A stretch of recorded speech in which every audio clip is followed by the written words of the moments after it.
This is one of the most relevant works of the 16th century Italian Renaissance architecture, but it is also a quite complex building and it took us some time to get a good understanding of its nature and behavior.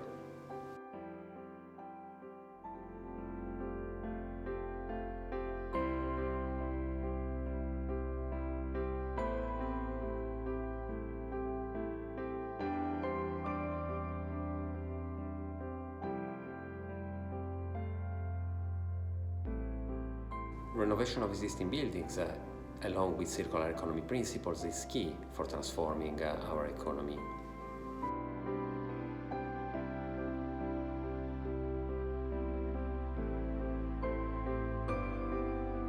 We trust that this project will be part of the so-called renovation wave of public and existing buildings, both in Europe and in the country.